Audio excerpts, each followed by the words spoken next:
बोपोडी जमीन गैरव्यवहार प्रकरणी आता प्रतिक्रिया समोर आलेली आहे। कधीही पार्थ पवार किंवा इतर संबंधितांना आपण भेटलेलोच नसून आपल्यावर झालेली एफआयआर ही प्रशासनाच्या गैरसमजुतीतून झालेली आहे। मी चौकशी यंत्रणांना सहकार्य करतोय, अशी प्रतिक्रिया हेमंत गावंडे यांनी दिलेली आहे।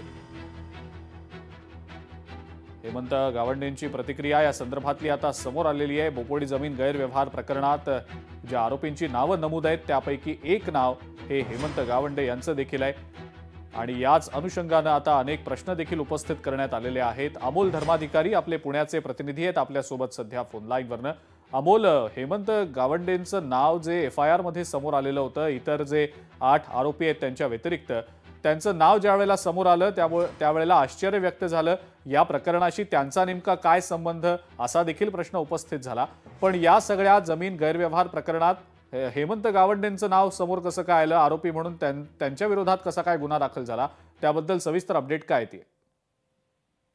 खरं तर या बोपोडीच्या जमीन प्रकरणामध्ये हा एक ट्विस्ट समोर आलेला आहे, ज्याच्यामध्ये हेमंत गावंडे ज्यांच्यावर या संदर्भात 9 जणांवर जो गुन्हा दाखल आहे त्याच्यामध्ये हेमंत गावंडे यांचं सुद्धा नाव आहे।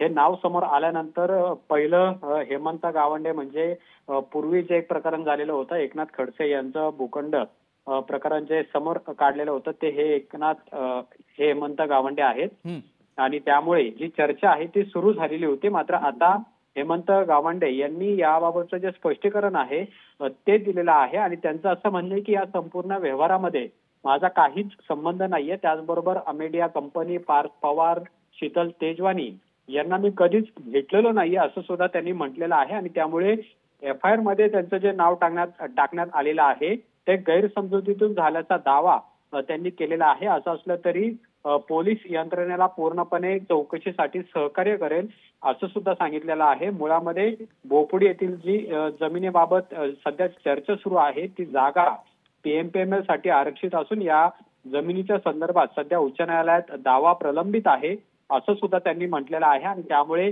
यावर बोलणं उचित नाहीये। पण या संपूर्ण व्यवहाराशी आपला कुठलाही संबंध नाहीये। हो, पण अमोल एक प्रश्न या निमित्तानं उपस्थित होतोय। हेमंत गावंडे प्रतिक्रियेत असं म्हणतायत की जो एफआयआर मध्ये माझं नाव आलंय ते काहीतरी गैरसमजुतीतून आलेलं आहे।